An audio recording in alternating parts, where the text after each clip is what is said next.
I wanted to come on here. We got Mr. Archie here. I wanted to come on here and talk about the Odyssey that I saw last weekend. It's all the rant and rave. Everyone wants to talk about it. Obviously, it's a modern masterpiece for many, and I kind of just want to come on here and give my 2 cents on it. Obviously, the main category of this channel is horror, and I plan on doing horror franchise rankings and things of that nature coming in the future. But this is definitely a once in a lifetime type movie. And me being a movie fan, a film fan, I feel like it's only right that I come on here and talk about it as well, whether you guys like it or not. But I want to talk about it. Anyways, let's get right into it. Okay, so I made a few bullets on this so I can kind of keep my just my thoughts straight on this, because it's a 3-hour movie, so there's a lot to take in, a lot to talk about. I'm not gonna do like an hour deep dive like a lot of people are doing. Really just want to see more what everyone else thinks about it, but also just get my own thoughts out there. So my initial thoughts, I've never been like a Christopher Nolan fan per se. Like, I love the work he does.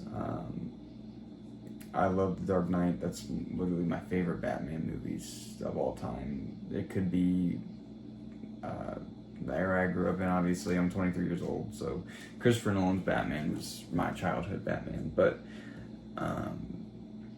those movies are fantastic.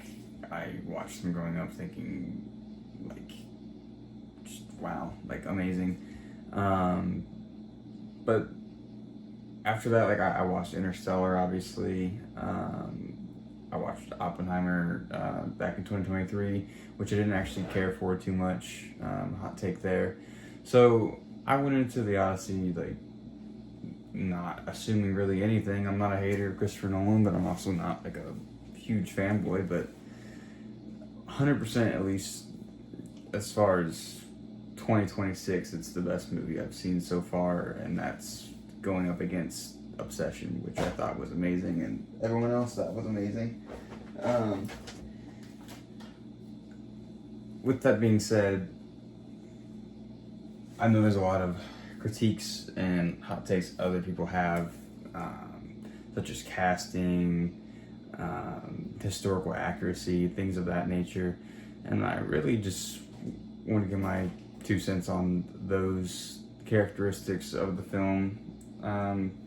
We could start with the casting, for instance. I know the biggest one was Elliot Page being in the movie. Obviously for reasons of gender and all that. Like, I'm not going to get into that because that's a whole different issue. But not only that, but size and really just size. Like, why would you cast a 5 foot tall person in a role where somebody's supposed to be this big, strong hero type character? Aside from the fact that, yeah, they're not the right fit for the role in that aspect, I believe acting wise they did an amazing job. And I've seen a lot of people agree on that, with rankings of acting capability in this film, with Elliot Page's performance actually being towards the top. I can't quote exactly where I saw those examples, but just based off of scrolling on Instagram and things of that nature, there's a lot of people that find their performance to be higher up than others. But there's other critiques people have, such as skin color, like ethnicity, things of that nature. Like, not technically nobody in that film fit the aesthetics or like the ethnicity of a Greek person, but neither was the language. For instance, Tom Holland, he quoted something along the lines of he it didn't matter if he said father or dad, and he went with dad, because if he were actually back in those times, he wouldn't say father, he would say it in Greek or something like that. Like, it's just things like that. Like, yeah, it doesn't really matter, because if it was actually historically accurate, it wouldn't even be in English, let alone like proper or non-proper. So there's critiques like that, like where it doesn't really matter. This is 2026. Like, I honestly believe if we had gone fully historically accurate, where it was all Greek people, it would have to be obviously like unknown actors. Like, it would be people like you would never hear of, and unfortunately, a big part of getting people to go to the movies and make a big blockbuster hit is having big blockbuster actors. I'm all for having no names in films. I mean, Obsession is literally the pinnacle of no name, and it did amazing. But like something like the Odyssey, where horror is very easy to draw in people, and I feel like it's the main genre that has indie films coming out of it, because horror is always something that's always coming up with new ideas and new takes on things. So there's always going to be that rotation of new cast, and it also just produces the best horror franchises. Like Robert Englund, nobody heard of him, and now he's a huge success being Freddy Krueger. It's just people like that make it big out of horror. But something like the Odyssey, and you don't see anybody that you know in it, nobody's gonna want to go see it other than history buffs and people who like Greek mythology. Which, yeah, there's a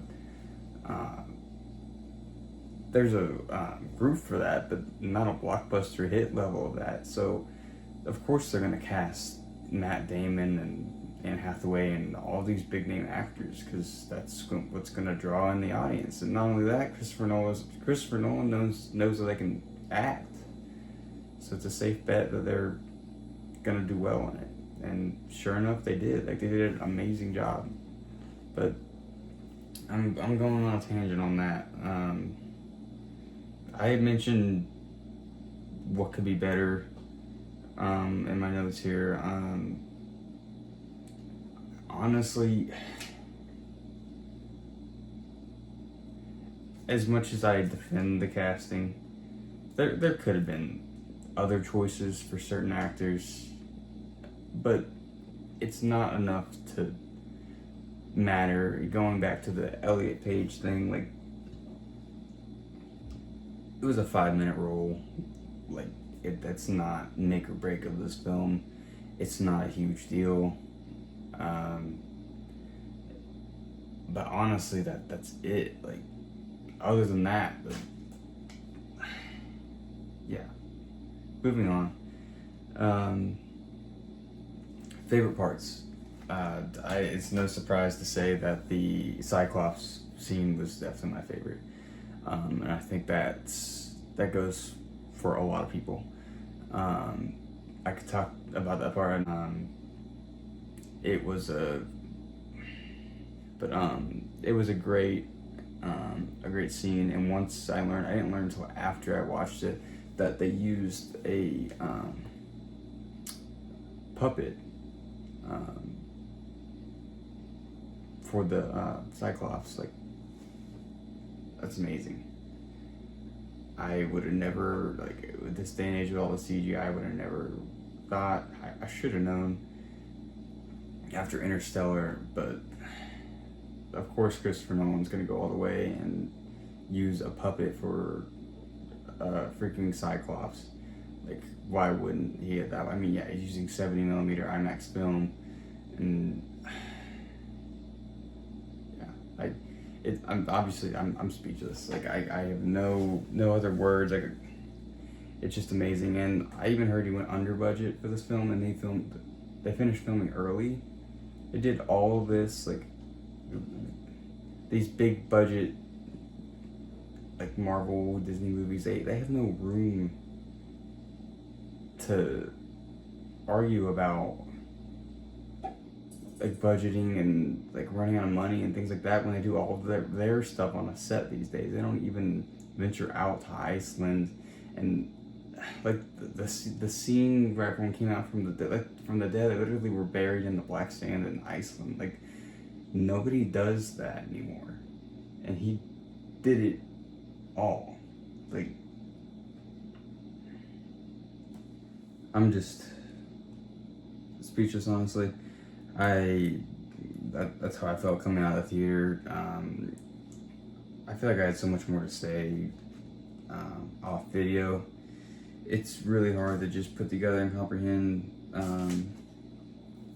what you really want to talk about when there's so much you could bring up in this film. Like I said, you all know it's almost 3 hours long, but it's 3 hours too fast. Like, there's not a moment where it's dull. A lot of people think it's slow at points, but in my opinion, every part of the film was an enjoyment, and I loved it.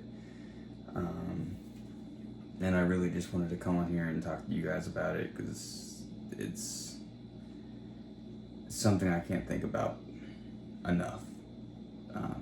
So you guys let me know your thoughts.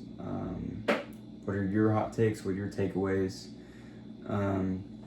Let me know if you liked it. If you didn't like it, let me know if you like my opinions. If you don't like my opinions, this is all open to thoughts. Give me all the hate you want.